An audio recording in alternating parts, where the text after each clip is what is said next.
छठी मैया की। अभी आप सुन रहे हैं त्रिलोकी रिकॉर्डिंग स्टूडियो दिल्ली से।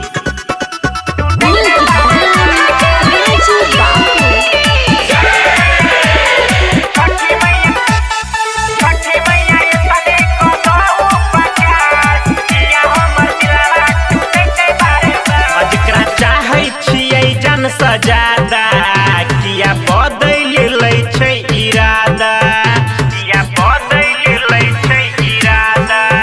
जकरा चाहै छियै जन सजादा किया बदल लै छै इरादा। आ साथ छोड़ दै छै मुँह मोड़ लै छै, साथ छोड़ दै छै दिल तोड़ दै छै। किया भूल जाइ छै हमार प्यार। छठी मैया इतने कद उपकार, किया हमर दिलवा टूटे छै बारे बार। छठी मैया इतने कद उपकार, किया हमर दिलवा टूटे छै बारे बार, टूटे छै बारे बार। बोला बोला छठी मैया की। छठी मैया इतने कद उपकार, किया हमर दिलवा टूटे छै बारे बार। झूठो के दिल सब लगाबै छै मैया, तैयो नहीं प्यार के निभाबै छै मैया।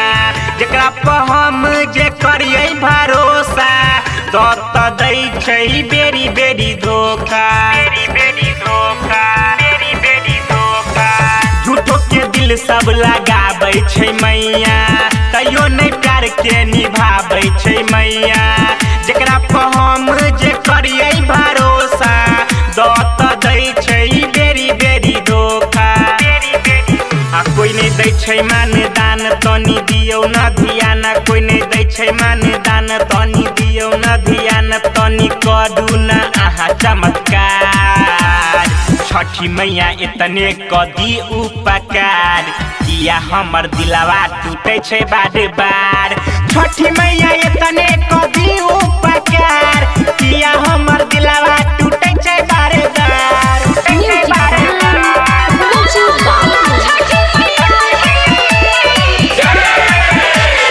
छठी मैया इतने कद उपकार, किया हमर दिलवा टूटे छै बार बार। केकरा सँ कहिए मैया कहियो नहीं रूठै, बनाबो ऐसन जोड़ी दिल नहीं टूटे। अपन कृपा करू हे मैया, सातो जन्म तक साथ नहीं छूटे, साथ नहीं छूटे, साथ नहीं छूटे।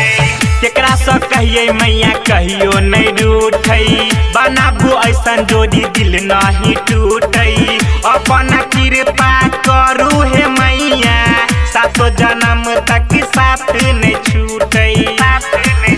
और राइटर ललित राजा संगे कहै छै राम शरण, राइटर ललित राजा संगे कहै छै राम शरण। जे त्रिलोकिया के सुन ले पुकार, छठी मैया इतने कद उपकार, किया हमर दिलवा टूटे छै बार बार।